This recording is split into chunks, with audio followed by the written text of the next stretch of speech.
ከሞት ሙከራ ከመግደል ሙከራ ውጪ ያሉ ኤክስፐሪመንቶች በሙሉ ተሰርተውብናል። በቃ የሆነ ጧት እኔ ከእንቅልፌ ስነሳ እናቴ የለች።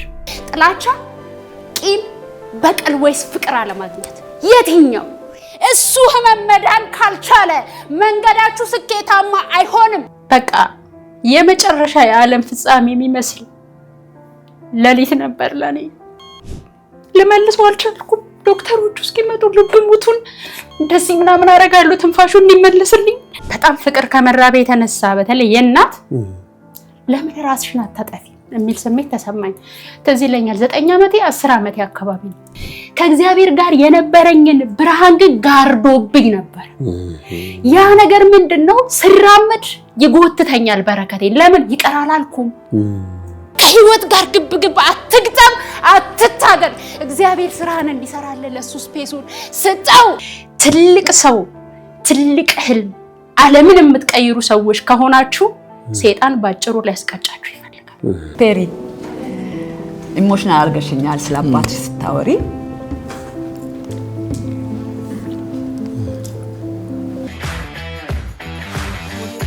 ሰላም የተወደዳችሁ ተመልካቾች እንደምን አላችሁ? ይህ ንቁ ፖድካስት ነው። የዛሬ እንግዳችን በህይወት ተፈትና የቆመች ብርቱ ሴት ነች። ስለ አባቷ ስትናገር እንባ ይቀድማታል።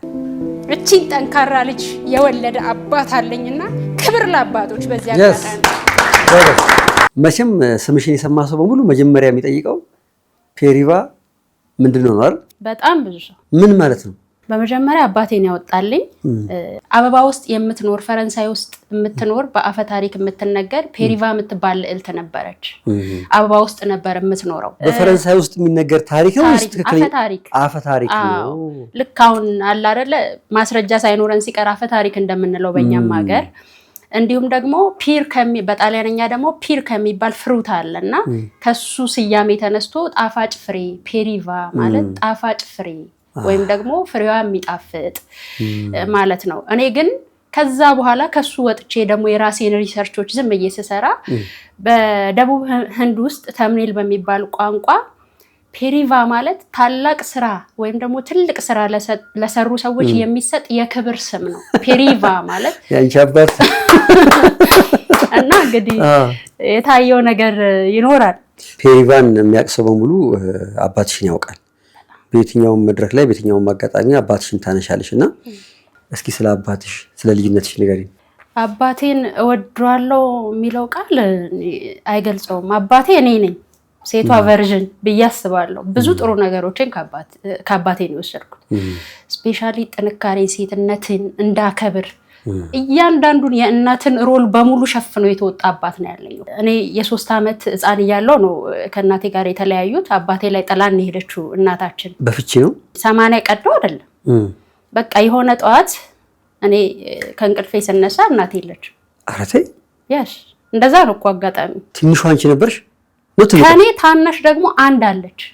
እኔ 3 ዓመት እሷ የ1 ዓመት ልጅ ሆና ነው። እንዴት ቀጠለ ህይወት? 4 ልጅ ያለበት ቤት ውስጥ አባት እንዴት ተጋፈጡት? አባቴ ወይ በጣም ታሞ ነበር። እሷ ስትሄድ ታሞ ነበር አባቴ። ጸበል ሁሉ ገብቶ ነበር። ከዛ በኋላ ግን አባቴ በርትቶ ቆሞ ልጆቹን እየሰራ ማኖር ጀመረ። ከዛ ደግሞ ወንድ አይደል ብቻውን ደግሞ ይከብደዋል። ደግሞ ሴት አለች ልታግዘው የሚገባው አለ። ሌላ ሴት አገባ። እንጀራ እናት ደግሞ ወደ ህይወት መጣች፣ ወደኛ ህይወት እና ብዙ ጊዜ በእንጀራ እናቴ ምክንያት ከቤት ለመጥፋት ጎዳና ለመውጣት ራሴን ለማጥፋት አስቤ ያውቃለሁ። ግን ልክ ሁላችንም እኮ መጥፎ ነገር እናስባለን፣ ግን ማን አደረገው ነው ትልቁ ጥያቄ። እንዳላደርገው ማን የመለሰኝ? የአባቴ አንድ ቃል። ስቲል ህይወቴን የሚመራው የአባቴ ቃል ነው። እኔ አባት የፊልድ ሰው ነበረ፣ መካኒክ ነውና ፊልድ ነው በብዛት የሚያዘወትረው ምናምን በቃ በየሀገሩ ይሄዳል እና በእንጀራ እናት እንኳን አቢውስ ስንደረግ ሁልጊዜ አንድ የሚያበረታ ቃል አለው። በልጅነቱ የተበደለ ብዙ መከራ ያየ ሲያድግ ትልቅ ሰው ይሆናል ግን ይላል። ከልጅነት ጀምሮ ነው የምነግርህ። ከቤት ልወጣ አስቤ ነው ይሄ የአባቴ ቤት ነው ያልፋል። አሁን ተበደለሻል፣ ነገ ትልቅ እንደምትሆኚ አቃለው እላለሁ ለራሴ እና ያ ቃል ባይኖር እሱ እንደቀልድ የሚናገራቸው የምር ቃሎች ባይኖሩ እዚህ ጋር ብትታየው ፔሪ ትኖራለች ብሎ ማሰብ በጣም ከባድ ነው። ከምንም በላይ ፍቅር መግለጽ ይችላልበታል የኔ አባት ያምነኛል ሳልወድ በግድ ለሱ ቃል ተታመናለሁ ይኮራብኛል አይኑ ፊል አረጋለሁ እሱ እኔ ላይ ያለውን መተማመን በየትኛውም ነገር እንደምወጣው ይተማመንብኛል ያቺ ቃል አሁን ላይ ላለችው ፔሪ መሰረት ነች ብያምናለሁ አሁንም ዓለም ከዚህና ከዛ ያተራመሰች ብትገፋ የምትሆነው ቅቤ ነው ቅቤ ደግሞ በጣም ወደ አሁንም በመከራ ሰት ብታንቀለቀለ የምትሆነው ምንድነው አይብ በነጋ በጠባ ዋጋ ይጨምራል እንጂ የሚቀንስ አንዳች ነገር የለም አየ ሌላው ቀርቶ ቅራሪ እንኳን አጓት ሆኖ የብዙ ሰዎችን ጥም ይቆርጣል ለዚህ ነው ትላንትናን ከዛሬ ጋር በማስተረቅ ነገን ገንባ የምለ አመሰግናለሁ ከዛ ፔሪ ባይ ያደገች መጣች ምን እንደተፈጠረው ታዲያ ከዛ በኋላ እንጀራ እናቴ በጣም ከባድ ነበረች ማለት ከሞት ሙከራ ከመግደል ሙከራ ውጪ ያሉ ኤክስፐሪመንቶች በሙሉ ተሰርተውብናል ያሉ ኤክስፐሪመንቶች በሙሉ በቃ ሞት ብቻ ነው ያልተደረገብን ድብደባ ኖርማል ማለት የአካል ጥቃት በቃ ማለት ልጅነታችን ከሚቋቋመው በላይ እንገረፍ ነበር እንመታ ነበር አቢዩዝ እንደረግ ነበር በቃ በጣም ኤክስትሪምሊ ይሄ ምንድነው የጽድ እንትኑን አራግፈ ጽድ ደረቅ ጽድ ኢማጂን አድርገው ይሄ በሱሉ በቃ ይሄ እስኪላላጥ ሰንበር እስኪያወጣ ድረስ ኢማጂን ማድረግ ትችላለህ የኛ በአብዛኛው የዴይ ቱ ዴይ ላይፋችን ነው መመታት ኖርማል ምን ያጠፋችሁ ጥፋት እንኳን ልናጠፋ በሙሉ አይናችን አናያት ማጥፋት ይሄ መቅበጥ ሌላ ኢሹ በሙሉ አይናችን አናያትም ማለት ከሷ እንደዚህ ምን ሾርኮና ግን ደስ ይላታል በቃ ያንን ስታረግ ልክ እንደ ሳዲስት ደስ ይላታል የኛ ስቃይ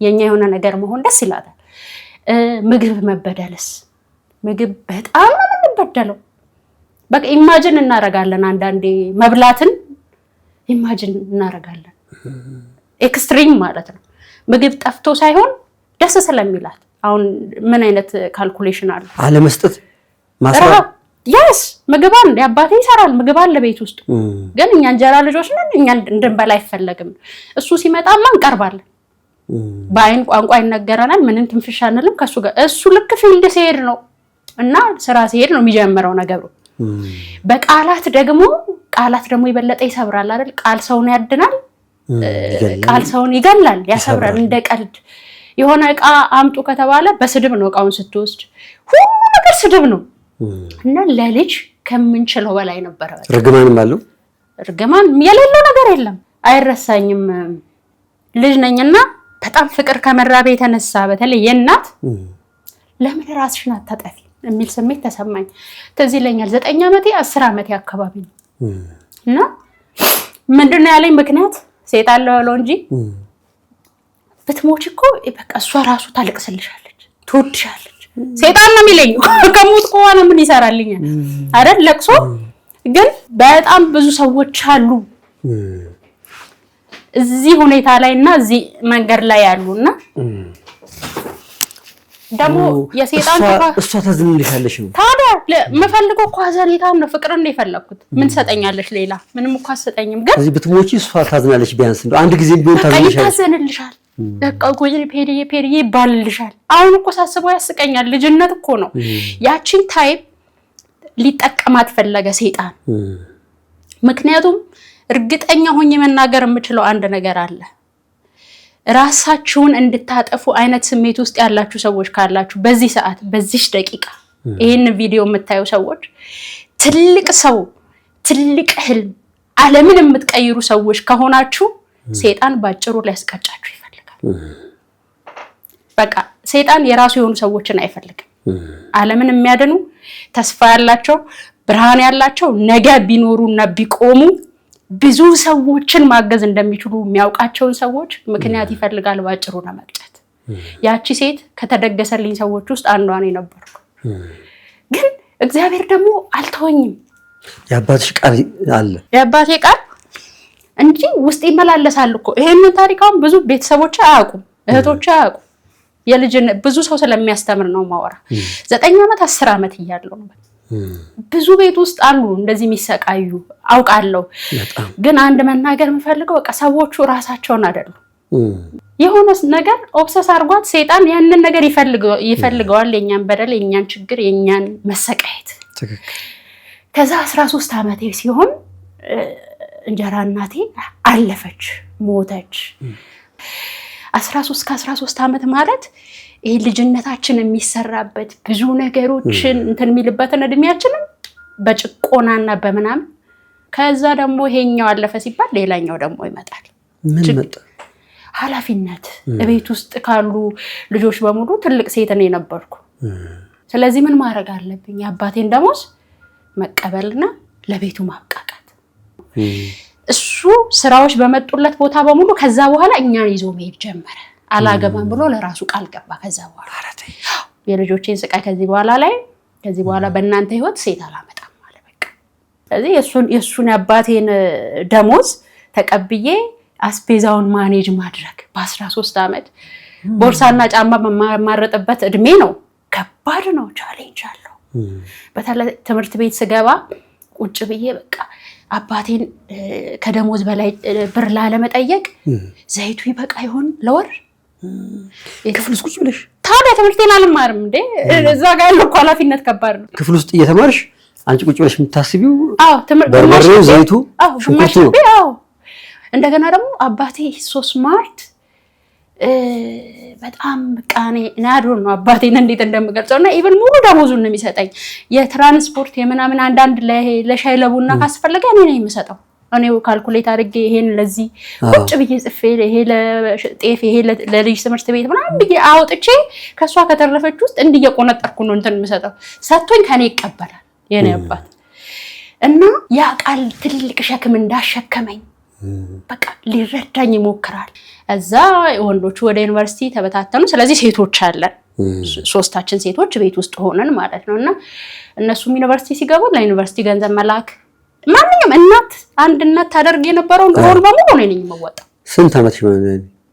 በቃ ከ13 ዓመት ጀምሮ እዚህ አዋሳ ነበርን። አዲስ አበባ መጥቼ ሙዚቃ በጣም እፈልግ ስለነበር ሙዚቃ አማር ነበር አዲስ አበባ መጥቼ እዚህ። እዛ እሱን እያስተማረኝ በመሀል ታመመ።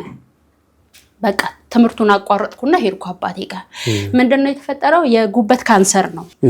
እዛ አዋሳ ያለን ከዛ አባቴ ወደዚህ ለሕክምና መጣ። ወዴት? ወደ ባልቻ ሆስፒታል። ወደ አዲስ አበባ ማለት ነው። ወደ አዲስ አበባ ወደ ባልቻ ሆስፒታል መጣ። በቃ መሄድ አለብኝ ብዬ ተነስቼ መጣሁ። እኔ አዲስ አበባ ገብቼ አንድ ቀን አብሬው አድሬ በነጋታው ነው አባቴ ሞተው። እጄ ላይ ነው ያረፈው እና ትዝ ይለኛል የመጨረሻ የተናገረኝ ቃላት፣ እኔ ላይ ያለው ተስፋ ምንድነው ያለኝ? እኔ ከዚህ በኋላ በሞትም አልፈራም አለ። ለልጆቼ አንቺ ያለሽላቸው። ከባድ ስሜት ነበር እውነት ለማውራት። ያንን ከነፍሴ በላይ የምወደውን አባቴን ሲያጣጥር ማየት፣ አጠገቤ ማንም ሰው የለም። ባልቻ ሆስፒታል ከሌሊቱ 8 ሰዓት፣ ቀኑ ሮብ ነው ህዳር 8። በቃ የመጨረሻ የዓለም ፍጻሜ የሚመስል ሌሊት ነበር ለኔ። እጄ ላይ ነው፣ እያጣጣረ ነው፣ ልመልሰው አልቻልኩም። ዶክተሮቹ እስኪመጡ ልብ ሙቱን እንደዚህ ምናምን አደርጋለሁ ትንፋሹ እንዲመለስልኝ፣ ግን በቃ አልቻልኩም አባቴን መመለስ። እሱ ፊሊንግ በጣም ከባድ ነው።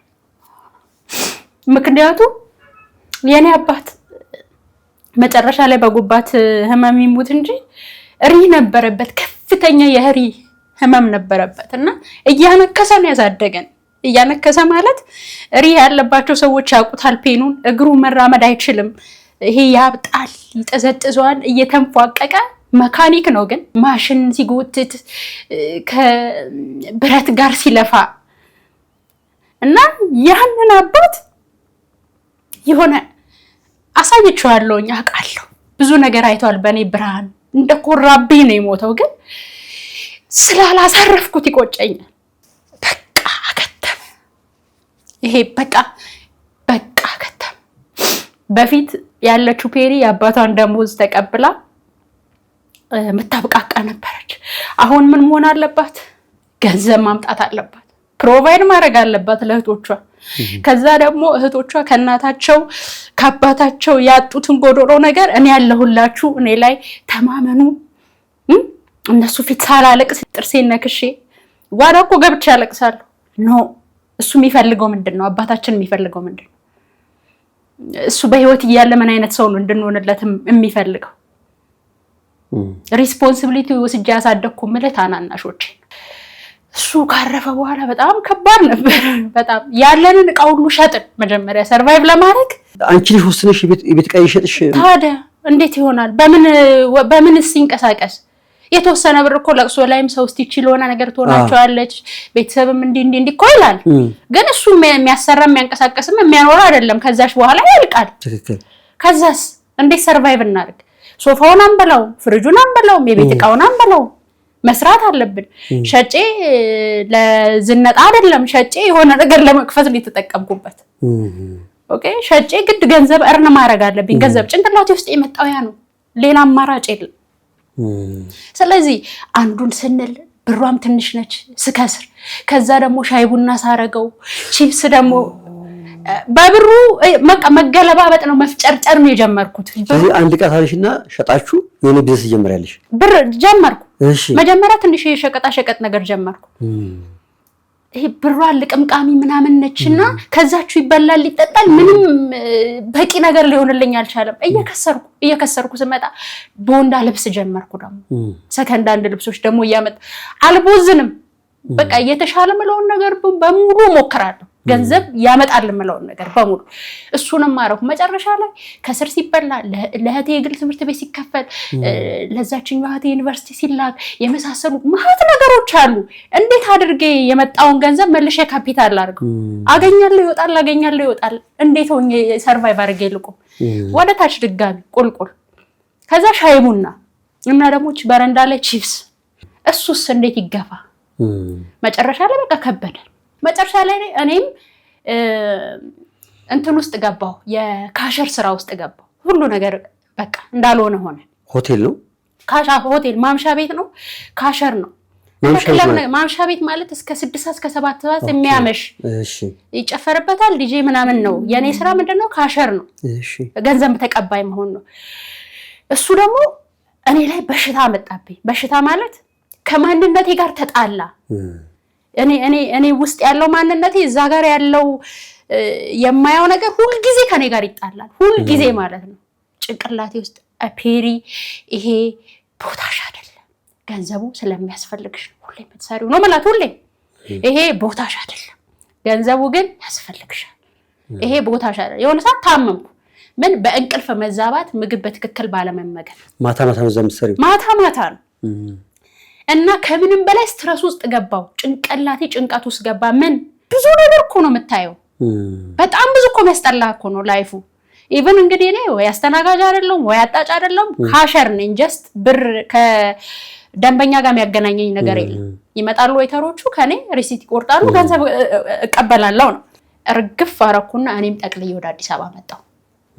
ይሄ በረሃ ሐዋሳ ነው? ሐዋሳ። እሺ። ወደ አዲስ አበባ ስመጣ የት ነን? ሀያቴ ጋር። አያታችሁ እዚህ ነበሩ? ሀያቴ ያው ልክ ሀያቴ ጋር እንደገባሁ ማስታወቂያ ምናምን ማየት ጀመርኩ። ማስታወቂያ ሳይ ሸገር ባስ ማስታወቂያ አውጥቷል። ሸገር ትኬት መቁረጥ። እሺ። ከዛ እዛ ማስታወቂያ እናስገባውና ሲቪ ያስገባው። ያስገባ ከ1000 ምናምን ውስጥ በጥሩ ውጤት ከተመረጡት ውስጥ ሆንኩኝ እኔ። ኦኬ። ክፍያው ትዝ ይለኛል 2000 ምናምን ብር ይሁን። እዛ ሰዓት ላይ ጥሩ ነበር ማለት እንዳሁኑ በጣም ኤክስፔንሲቭ አልነበረም። አይ ቲንክ እንትን ኑሮ የቤት ኪራይ የለብኝም። ከሷ ላይም እቁብ ጥላለሁ እንደው። ከዛ ራሴን ፊልም ማድረግ ራሴን ማዳመጥ ስጀምር ፋሽን ዲዛይነር መሆን፣ ፋሽን ላይ መራቀቅ ምናምን ነፍሴ አርት ነገር ላይ በጣም ፍላጎት አላት። ዋይናት ዲዛይን ራሴን ማላስተምረው አልኩኝና ፋሽን ስኩል ግማሽ ቀን ደግሞ ከፍዬ መማር ጀመርኩ። ስለዚህ ሸገር ባስ። ከዛ ደግሞ እዚህ ጋር ፋሽን ዲዛይን እማራለሁ። እውነትም ነገር አንዳንዴ ቁጭ ብዬ መበላበት 2 ደቂቃ የለች። እንደዚህ ውጪ ነው የሚሄደው። በቃ ሄድኩ ብዬ ወደ ስራ ሄድኩ ብዬ ትምህርት ቤቱ ጋር ሄድኩ። ሪስፖንሲቢሊቲ ወስጄ ያሳደግኩ ማለት ታናናሾቼ። አንዷ ታናሽ እህቴ አሁን ትልቅ ቦታ ላይ ነች። ባለትዳር ነች። 3 ልጆች አሏት። ማስተርስ አላት። ኤርላይንስ ላይ ትልቅ ፖዚሽን ነው የምትሰራው። በ2 ዓመት ነው የምበልጣት። የኔ ብርሃን እሷ ላይ ታይቷል። እኔ እድሜን እንደ ሻማ ላቅልጥ እንጂ እነሱን ወልጃለሁ። እኔ አሁን ይሄ በመውለድ ምናምን በሚለው ለምን አላገባሽም ለምን አልወለድሽም እስካሁን ሲሉኝ አሁን ኦልሬዲ ወልጃለሁ። ምንድነው መውለድ? እኔ ለህቴ የሚሰማኝ ስሜት የሆነች ሴት ወለድኩ ብላ የሚሰማት ስሜት ጋር ኮምፔር ብናደርግ ምናልባት ቢበልጥ እንጂ አያንስ። የትኛውንም የህይወት ዋጋ ከፍላለሁ አሁንም ወደፊት። ትንሽዬዋን ብትሆን ዲግሪ ያላት ጥሩ ቦታ ነች። አሁን አብራኝ ነው ዲዛይን የምትሰራው። የራሷን ኮንተንት ጀምራለች እና አንዳንዴ እሱ ሁሉ አይና እንደሚያይ ፊል አደርጋለሁ። አባታችን እንደሚኮራ ፊል አደርጋለሁ። በህይወትሽ ውስጥ አንዱ የነበረው ፈተና ይሄ ለመኖር ካደረግሽው ትግል እህቶችሽን ለማሳደግ ለማገዝ ካደረግሽው ትግል ጎን ለጎን ደግሞ ያለፈ ህይወት የፈጠረብሽ ውስጣዊ ህመም ነበረ። እስኪ ስለሱ ንገሪኝ። ምን ነበር ያ ህመም? እንዴት ዳንሽ? ከዛ የሆነ ቀን እኔ ራሴን እንዲህ ብዬ ጠየቅኩ። ለምንድን ነው ህይወትሽ እንደምትፈልጊው እየሆነ ያልሆነው? ትጥር ያለሽ ታለንትድ ነሽ ጎበዝ ነሽ፣ ግን ለምንድን ነው መንገድሽ እየተፈታ ያልሆነው ብዬ ራሴን ጠየቅኩ። ብዙ ሰዎች ተስፋ መቁረጥ ውስጥ ችግር ውስጥ ከሆናችሁ ቆም በሉና ምንድን ነው ብላችሁ ራሳችሁን ጠይቁ። ምክንያቱም እያንዳንዱ መፍትሄ የሚወለደው ከችግር ውስጥ ነው። ከችግር ውስጥ ያኔ ምን ታገኛላችሁ? የትላንትና ያልታከመ ማንነት የዛሬ የስቃያችሁ ምንጭ እንደሆነ በደንብ ይገባችኋል። ትልቁ ህመም ጥላቻ ይባላል፣ ወይም ደግሞ ቂም። ያ ቂምና ጥላቻ ውስጥ ሲረገዝ ፈልገህ አይደለም።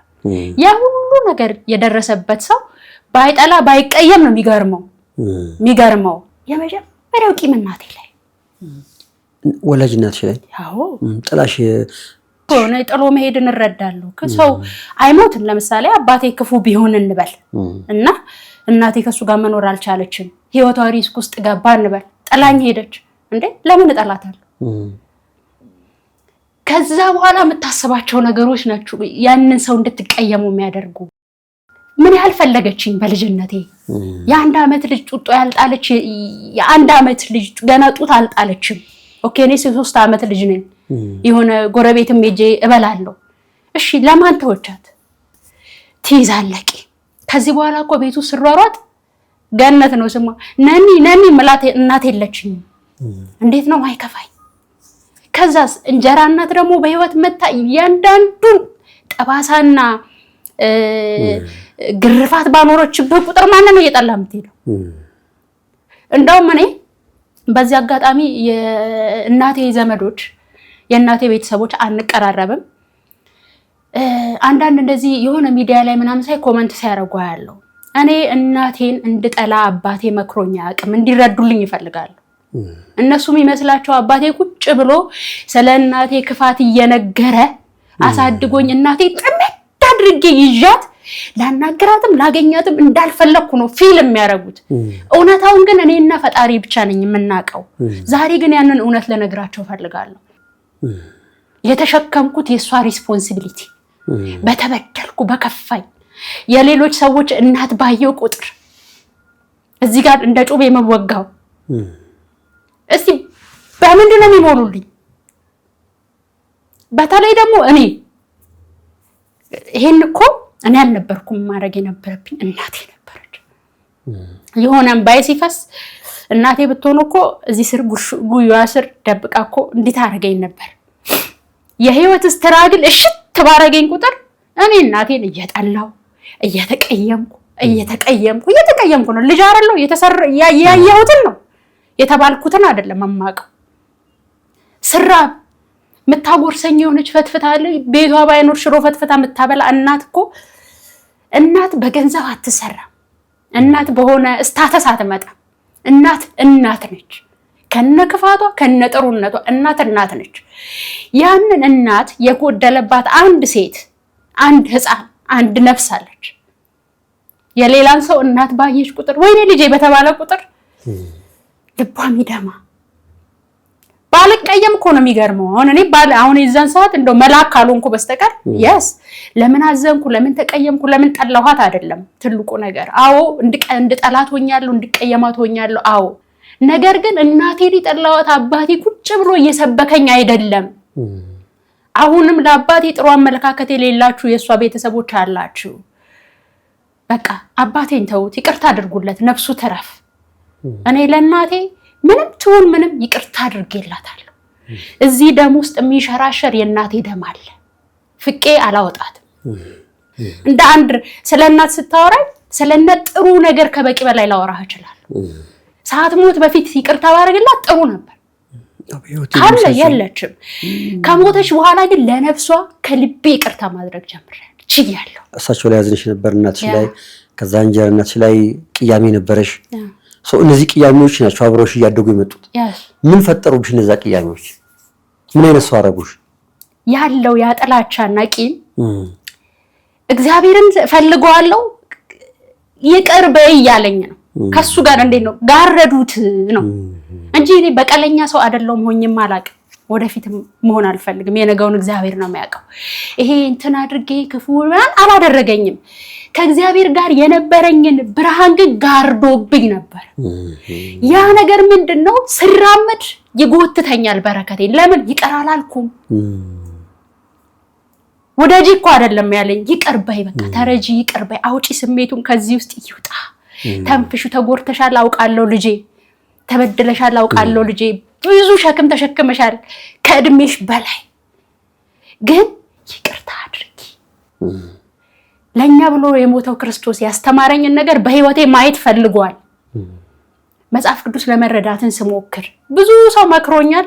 መክሮ የቀየረኝ ሰው የለም። እውነት ነው የምነግርህ። አንዳንድ ሰው በምክር አይደለም የሚቀየረው። ተርኒንግ ፖይንት የሚባል ነገር አለ። ስሜቱ መነካት አለበት። ልቡ ሊነካ ይገባል። ወይ ደግሞ ያዘር ውስጡ መምጣት መቻል አለበት። እኔ እድል መስጠት ጀመርኩኝ። አሁን ምን መሰለ እሱን እንዳውቅ ያደረገኝ ከዚህ በፊት ሩጫ አይደለ? ሩጫ ባይዘው እግዚአብሔር እንድታገኙ ያደርጋችሁ። ዲስትራክት የሆነ ላይፍ ነው የነበረኝ። ተነሳለሁ፣ እዛ ሄዳለሁ፣ ወጣለሁ፣ ወረዳለሁ፣ ገንዘብ ፍለጋ ነው። እህቶቼን እንደዚህ የተረጋጋና ቁጭ ብዬ ከራሴ ጋር ጊዜ ማሳለፍበት ጊዜ ጠባብ ነበር። እህቶቼ ካረፉ ምን ካሉ በኋላ እና ስቴብል የሆነ ነገር ሲሆን ቁጭ ብዬ ከራሴ ጋር ጊዜ ማሳለፍ ጀመርኩ። እግዚአብሔርን ለመስማት እድል ለራሴ መስጠት ጀመርኩ። ስሰጥ ዘሮቹ መምጣት ጀመሩ። እስቲ ለመረዳት ሞክሬ እስቲ መጽሐፍ ቅዱስን ለማንበብ ሞከርኩ። ድሮም አነባለሁ፣ አንዳንዴ ስነ ልቦና መጽሐፎችን ደግሞ አገላብጣለሁ። ዞሮ ዞሮ ለካ ይቅርታ ማድረግ ማሸነፍ እንደሆነ በደንብ ገባኝ። ከምንም በላይ ደግሞ ለካ ይቅርታ ባለማድረግ ብዙ ነገሮች የተጎዱትና ያጣሁት እኔ ነኝ ገባኝ። በረከቶች ተይዘዋል እኮ። ጎበዝ ነኝ፣ እሮጣለሁ፣ እመለሳለሁ፣ ወደኋላ እሄዳለሁ፣ ታትራለሁ። ሰነፍ አይደለሁም። በቃ በደንብ ምሮጥ ልጅ ነኝ። አቋራጭ መንገድን ደግሞ በህይወት ይፈልግ ያላቅ እሮጣለሁ ግን ስለዚህ እኔ ጋር የሆነ ችግር አለ። ምን ሌላ አይደለም። የጉብዝና ችግር የለም፣ የምን ችግር የለም። የምን ይቅር ማለት የነበረብኝ ሰው አለ። ያኔ የምርም እኮ አልኩ። አዎ ተበድያለሁ ምናምን፣ እናት ጎሎብኛል። አዎ ብዙ ደምቻለሁ፣ የምር ብዙ ቀን አልቅሻለሁ። አዎ እሷስ ብዬ በሷ ጫማ ላይ መቆም ፈለኩና የሆነ ቀን በሷ ጫማ ላይ ቆምኩ። በእናቴ ጫማ ላይ ቆምኩ። ከዛ ለእናቴ ያዘንኩላት። ለካ ያልታደለች ነፍስ አልኩ። ለካ አልታደለችም። የኔ እናት ራሱ በልጆቿ ለመወደድ አልታደለችም። ልጆቿን ለማሳደግ አልታደለችም። እውነት ምን አይነት ሴት ነች? እሷ ራሱ ተበዳይ ነች። እሷ ራሱ ተጠቂ ነች። እሷ ራሱ እኮ ያላየችውን እንዴት ልትሰጠኝ ትችላለች? ማን ያሳያትን? ማን ይመራትን? ስለዚህ እናቴ በአካል ይቅርታ ባላደርግልሽም ነፍስሽ ግን ትረፍ ብዬ የምር ይቅርታ አደረኩላት፣ ጸለይኩላት። የምሬን ጸለይኩላት። እንደውም ከእናቴ ይልቅ ለእንጀራ እናቴ ይቅርታ ማድረግ ቀሎኛል። በጣም አታችመንት ያለን ነገር እኮ ነው በጣም የምንቀየመው። እናት ሲባል ለእናትም መቀየም ይብሳል። የሆነ እንጀራ እናት ግን ጀስት ባዳ ነች። የሆነ ቀን መጣ የሆነ ቀን ሄደች ብላ ነው የምታስበው። እንደውም ምንም ቢሆን እየበደለችኝ አሳድጋኛለች ብዬ ስለማመን ከነ ክፋቷ እንጀራ እናቴን ይቅርታ ለማድረግ ቀሎኛል። ለሁለቱም ከልብ ይቅርታ አደረኩላቸው። ከልብ ነው ማወራ። እዚህ ጋር የለም ስሜቴን አወጣሁት። የጥላቻ ስሜቱ ምን ነበር? እሱ ስሜት እዚህ ጋር የሚያፍን ነው። ኤክስፕሌን አታረገውም እኮ በቃ እዚህ ጋር አለ ስሜት የማይገለጽ የታፈነ እሱ ስሜት መውጣት አለበት። ፕሮሰስ መደረግ አለበት፣ መውጣት አለበት። እሱ ደግሞ በይቅርታ በፍቅር ለዛ ሰው ርህራሄ በማሳየት እሱም ተጎጂ እንደሆነ በመረዳት ነው የሚወጣው እንጂ የሆነ ሰው ይቅር በይ በርቺ ስላለ ሳይሆን እዚህ ጋር ስሜት ያንን ስሜት ደግሞ ቁጭ ስላልኩ ነው ያገኘሁት።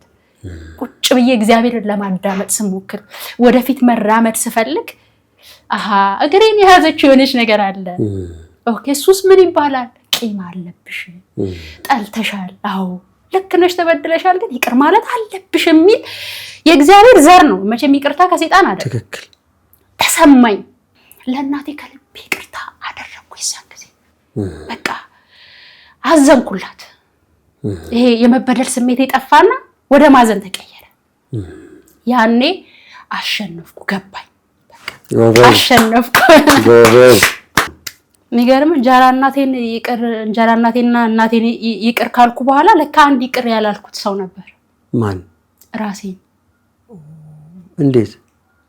እሱን እንዴት አገኘሁት? የሆነ ጊዜ ማን ያዘዋል ሪትሪት ላይ ማኔ ስፖንሰር አደረገኝና የመካፈል እድሉን አገኘሁ ለ4 ቀን ለ5 ቀን። በዚህ አጋጣሚ ማኔን በጣም አመሰግናለሁ ያንን እድል ስለሰጠኸኝ። የበለጠ ካደረገኝ ኤክስፒሪየንስ ውስጥ ያንተ ሪትሪት ነውና የምር ክብር ይገባል። በጣም አመሰግናለሁ። ማን ያዘዋል? እናመሰግናለን ብሮ። እና የማን ያዘዋል ሪትሪት ላይ ሄድኩኝ። እዛ ሲሄድ ራሴን ፊል ሳረግ በደንብ እስካኔ ማድረግ እድሉን ሳገኝ እኔና እኔ ውስጥ ያለችው ትንሽዬዋ ፔሪ ተጣልተዋል። ከዛ ተጋፈጥኩኝ ከትንሿ ፔሪ ጋር። አሁን አይሳል ፊልም ነው የሚመስለው አይደል? ከትንሿ እኔነቴ ጋር ፊት ለፊት ተገናኘ። ከተበደለችው ከተጎዳችው ትንሿ ፔሪ ጋር እና እቺ ብርቷ ይቅር ያለችው እቺኛዋ ብርቱ ነኝ የምትለው ነች፣ ግን ብርቱ ነኝ የምትለው ታታሪዋ ጎበዟ ምናምን ፔሪና ያቺ ተጨቆነችዋ ብዙ ነገርን ያለ እድሜዋ የተሸከመችዋ ፔሪ ፊት ለፊት ተገናኙ። ውስጤ ነው የተገናኙት። ውስጤ እሺ ተቀየመሻለሁ አለች። ልጅነቴን እንድኖር አላደረግሽ። መጫወት ስፈልግ አልተጫወትኩ፣ መሮጥ ስፈልግ አልሮጥኩ። እምቢ ማለት ትችይ ነበር ነው የሷ ጥያቄ። ይሄን ሁሉ ሪስፖንሲቢሊቲ አልቀበል ማለት ትችይ ነበር። በቃ ልጅ መሆን ትችይ ነበር። በ10 በ12 በምናምን አመትሽ በቃ ልጅ ያለ አይደል ልጅ የሚያልፍበትን ነገር በሙሉ ለማለፍ እሺ ማለት ነበረብሽ። ያን ሁሉ ጫና መሸከም አልነበረብሽም። ስለዚህ ነጥቀሽኛል፣ እድሜን ልጅነቴን ነጥቀሽኛል። እንደዛ የሚል ሐሳብና ስሜት መጣ ውስጤ። ለእናቴና ለእንጀራ እናቴ ካረኩት ይልቅ ከሷ ጋር በደንብ ዲፕ ኮንቨርሴሽን ለማድረግ ቻልኩኝ ከራሴ ውስጤ ካለችው ፔሪ ጋር።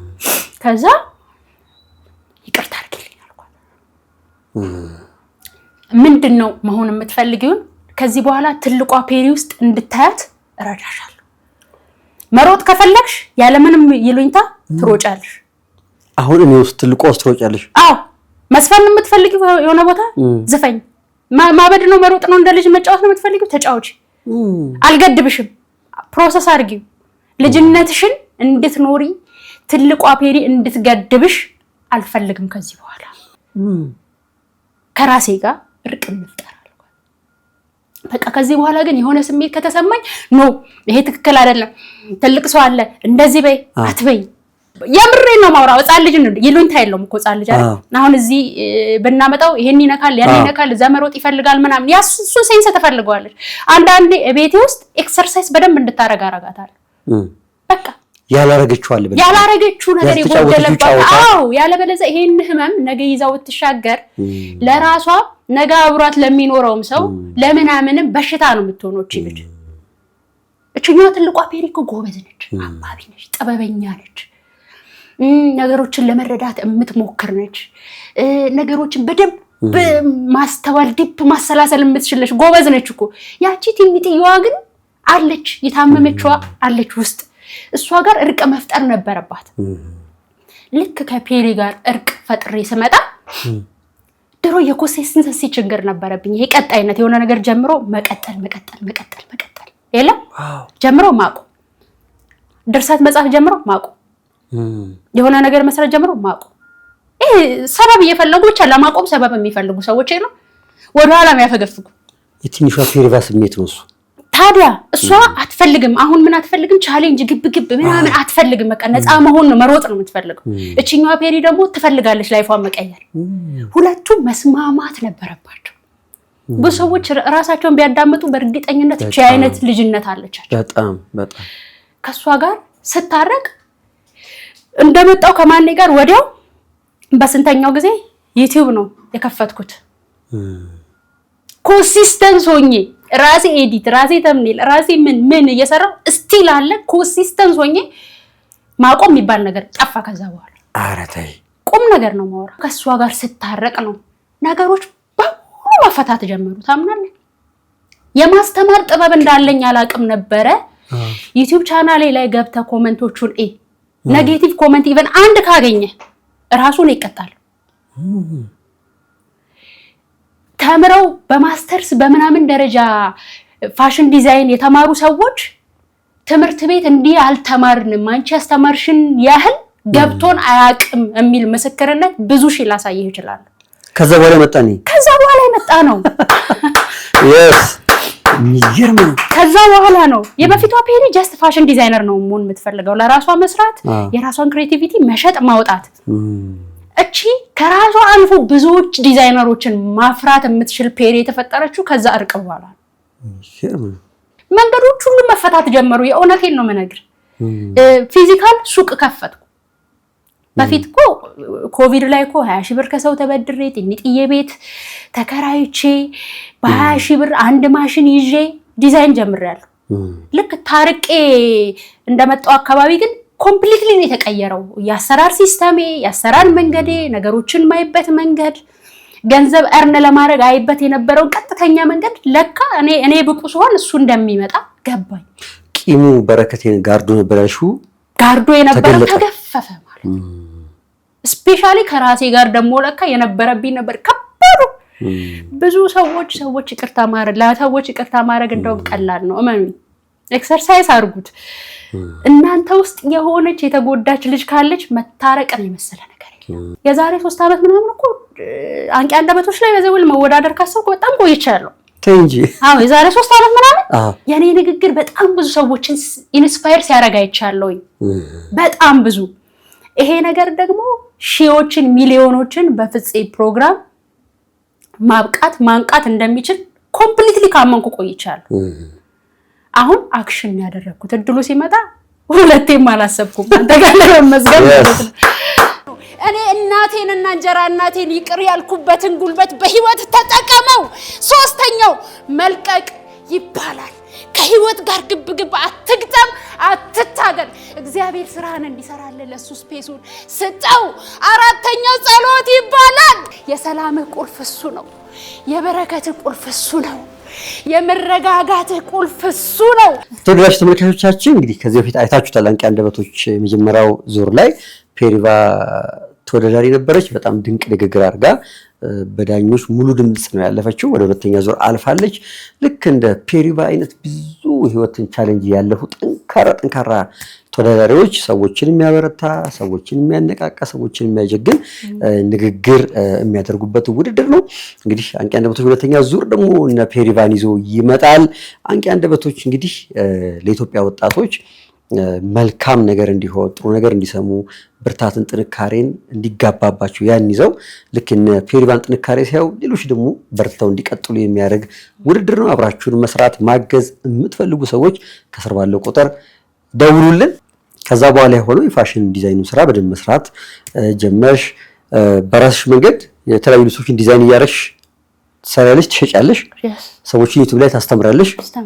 ያ ማለት አሁን ሰዎች ከፈለጉ ፔሪቫ ጋር ልብስ ማሰራት ከፈለጉ ኦርደር ያደርጋሉ። እነዛ ልብሶች ሰርተሽ ታረሻለሽ። አሁን ኦንላይን እየሰራሽ ያለሽው? አዎ አሁን በፊት ፊዚካል ሱቅ ነበረኝ። አሁን ኮምፕሊትሊ ወደ ኦንላይኑ ዞሬያለሁ። ከሱ በተጨማሪ ደግሞ ሌላው መማር በኦንላይን መማር የሚፈልጉ በተለይ በውጪ ያሉ ሀገር ውስጥ ያሉ አንዳንዶቹ በፊዚካልም ያገኙኛል። ግን ኢትዮጵያ ውስጥም ሆኖ የተለያዩ ክፍለ ሀገሮች ያሉ ሰዎች ጋር መድረስ እፈልጋለሁ። በምን ኦንላይን ላይ ኮርሶችን ማዘጋጀት እፈልጋለሁ፣ መሸጥ እፈልጋለሁ። ይሄንን የማስተማር ክህሎቴና ብዙ ሺህ ጥንቅቅ ያለ የኢትዮጵያን ስም የሚያስጠሩ ምርጥ ዲዛይነሮችን ማፍራት እፈልጋለሁ። እሱን ደግሞ በተለይ ደግሞ ይሄ ዌብሳይት ዴቨሎፕ ማድረግ ላይ የመሳሰሉ ነገሮች ላይ የምትሰሩ ሰዎች ካላችሁ ሰፖርት ብታደርጉኝ ደስ ይለኛል። ዌብሳይት ነገር ላይ ማዘጋጀት ላይ ሰፖርት ብታደርጉኝ በጣም ደስ ይለኛል። እሱ ላይ በደንብ መድረስ በየቤቱ ፔሪ ይሄንን ስጦታዋን ወደ ትምህርት ቀይራ ገንዘብም ትሰራለች፣ ዕውቀቷንም ትሸጣለች፣ ለብዙ ሰዎች ደግሞ ትደርሳለች ማለት ነው። ስለዚህ ኦንላይን ትምህርትም ኮርሶች እሸጣለሁኝ። አሁን ደግሞ አዲስ የዩቲዩብ ቻናል ከፍቻለሁ፣ ፔሪስ ፐርስፔክቲቭ ይላል። ያኛው ዲዛይነር ፔሪ ነው የሚለው። ዲዛይነር ፔሪ የሚለውን አሁን 20,000 ተከታይ ያለው እሱ ላይ ፍሪሊ በነፃ መውሰድ የምትፈልጉ ፋሽን ዲዛይን ፍቅር ያላችሁ ሰዎች ገብታችሁ ተማሩ ከመጀመሪያ ጀምሮ። በእርግጠኝነት እሱን ተከታትላችሁ ልብስ መስራት ከከበዳችሁ የእውነት እኔ እቀጣለሁ። እኔ ራሴ ያለው ገብቻው የምሰራበትን ጥበብ ነው ባይዘው አልሰስትም። ለዛ ነው ሰዎች የሚያምኑኝ። ትረስት ቢውልድ አድርጌያለሁ፣ እምነታቸውን አግኝቻለሁ፣ ቅንነቴ ገብቷቸዋል። ቅን በመሆኔ ደግሞ ፈጣሪ እንደሚከፍለኝ አውቃለሁ። ብዙ በረከት እየመጣልኝ ነው በእነሱ ምክንያት። በነፃ ሰጣለሁ፣ ብዙ በነፃ ማገኘው ትርፋለሁ። እና ያንን ሲያዩ ብዙዎቹ እንደነገርኩ ሱቅ፣ ሽፎን ቤት ምናምን ትልልቅ የከፈቱ ሰዎች አሉ፣ ምስክርነት የሚደውሉልኝ ቴሌግራም ላይ የሚጽፉ ኮመንት ላይ እነሱ ሰዎች ብቁ ይሆናሉ በእርግጠኝነት።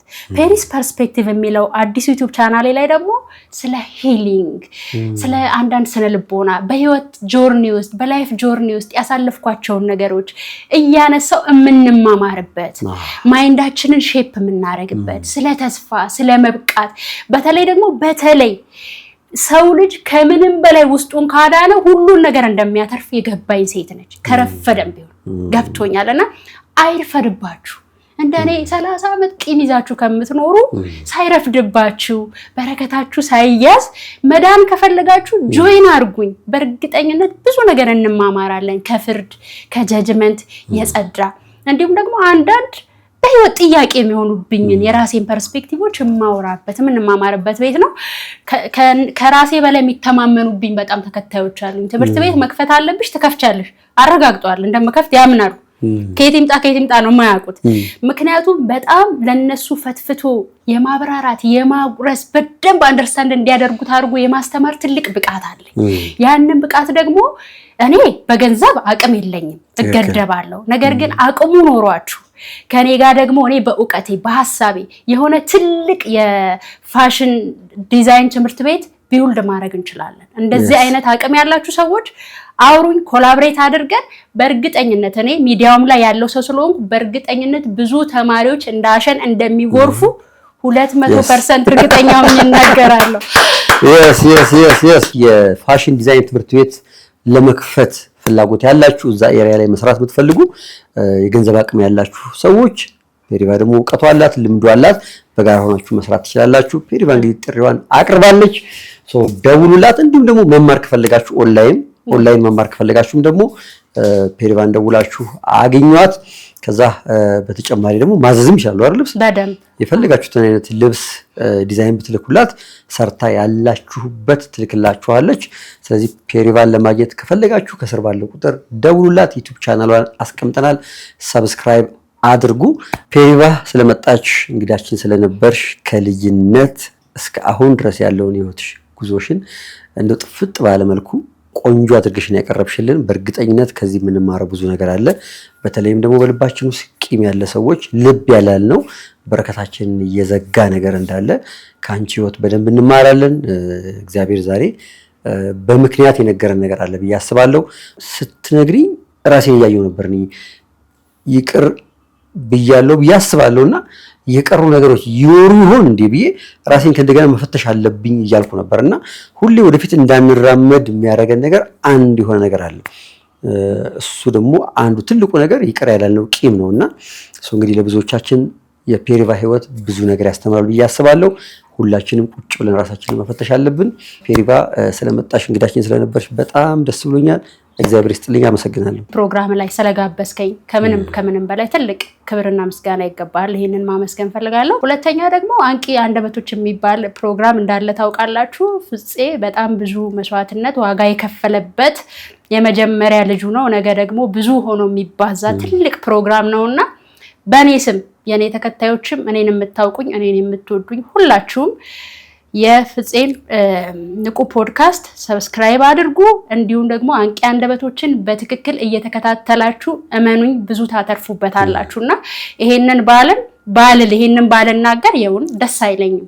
ደስ ስለማይለኝ ነውና የፍፄ ልጅ ነው። ነገ አድጎ በስቶ ተባዝቶ ተዋልዶ ነገ ትልቅ በረከት እንደምናይበት በእርግጠኝነት አውቃለሁኝ። ስለዚህ በየቤታችን ብዙ ተስፋ የቆረጥን ልባችን ውስጥ ቂም ያለ መበርታት የምንፈልግ መታቀፍ ፈልገን የሚያቅፈን ያጣን ሰዎች የፍፄ አንቂ አንደበቶች ብዙዎችን ያበረታል። ይሄንን መናገር ፈልጋለሁ። በጣም ነው የማመሰግነው። እኔ በጣም አመሰግናለሁ ፔሪቫ። yes thank you so much። በጣም አመሰግናለሁ። የተወደዳችሁ ተመልካቾቻችን ፕሮግራማችን ይሄን ይመስላል። አንቂ አንደበቶች ሁለተኛ ዙር እንግዲህ በቆንጆ ሁኔታ ተዘጋጅቶ ለእናንተ ይደርሳል። አብራችሁን ለመስራት ከወደዳችሁ ልታግዙን ከወደዳችሁ ከስር ባለው ቁጥር ደውሉልን። በተጨማሪም ደግሞ እዚህ ፕሮግራም ላይ እንግዳ ሆናችሁ ታሪካችሁን ለማካፈል ከወደዳችሁም ደውሉልን። ፔሪቫ በጣም እናመሰግናለን። እባካችሁ ለፔሪቫ ናይ ጀግና ቴንክ ዩ ሶ ማች። በጣም አመሰግናለሁ። እግዚአብሔር ካንቺ ጋር ይሁን።